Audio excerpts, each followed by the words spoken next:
गोपाल भाने गीता ज्ञान सुनाओ म्हारा लाल घनश्याम जी हो नंदलाल। रथ के पीछे बैठ गया तजा धनुष और बाण। शरणागत अर्जुन हुआ करो प्रभु कल्याण। मनमोहन म्हारे दिल री जलन मिटाओ म्हारा लाल घनश्याम जी हो नंदलाल।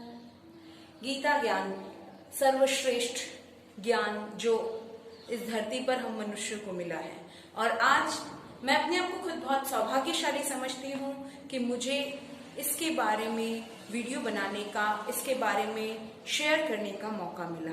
तो चलिए आज के वीडियो में हम देखते हैं श्लोक नंबर 4, 5 और 6। अब तक के वीडियोस में first, second and third shlokas या वर्सेस हमने कवर किए हैं।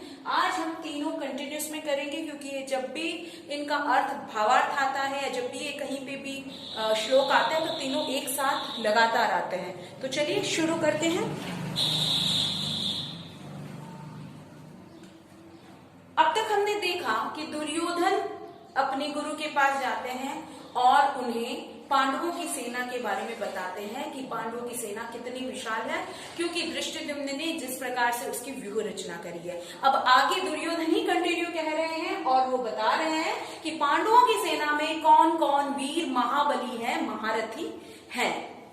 अत्र शूरा महिश्वासा भीमार्जुन समायुधि युयुधानो विराटश्च द्रुपदश्च महारथ धृष्टकेतुश्चेकितानः काशीराजश्च वीर्यवान् पुरोजित कुन्तिभोजश्च शैब्यश्च नरपुङ्गवः युधामन्युश्च विक्रान्त उत्तमौजाश्च वीर्यवान् सौभद्रो द्रौपदेयाश्च सर्व एव महारथा। इन तीनों श्लोकों में दुर्योधन ने वर्णन किया है और उन महारथियों का नाम बताया है जो पांडवों की सेना में थे। महारथी महाबली को एक एक योद्धा 10-10 हजार योद्धाओं से युद्ध करने में सक्षम थे। दुर्योधन इसमें कहता है, दुर्योधन वांट्स टू से कि जो उसने तीसरे श्लोक में कहा धृष्टद्युम्न के बारे में, so he was not that much scared about Dhrishtadyumna. क्यों? क्योंकि उसको पता था कि आचार्य द्रोण है, he is much more able in any kind of military art. But यहाँ पे उसे पता था जो और भी महारथी आए हैं वो अपने आप में क्या है, भीम और अर्जुन के समान है। और उसको पता था कि भीम और अर्जुन कितने सक्षम हैं, कितने बलशाली हैं और कितने पराक्रमी हैं।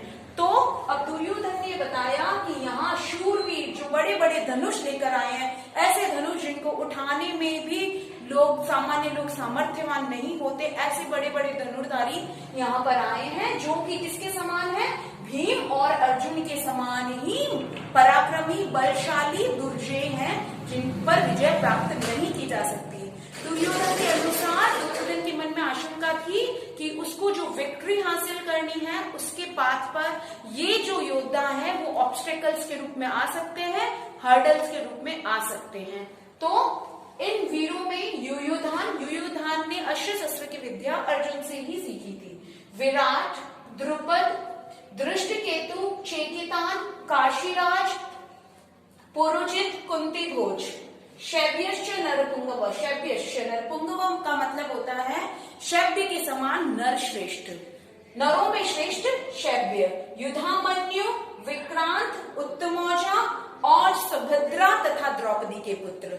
सुभद्रा के एक पुत्र का नाम यहाँ पे आया है, वो है अभिमन्यु। अभिमन्यु के बारे में कहा जाता है कि उसने अपनी माँ के गर्भ में ही चक्रव्यूह को भेदने की कला सीख ली थी। और द्रौपदी के 5 पुत्र थे। तो आज का हमारा जो प्रश्न है वो इसी पर है। द्रौपदी के प्रत्येक पांडव से एक एक पुत्र हुआ था, उन 5 पुत्रों का नाम हमें बताना है।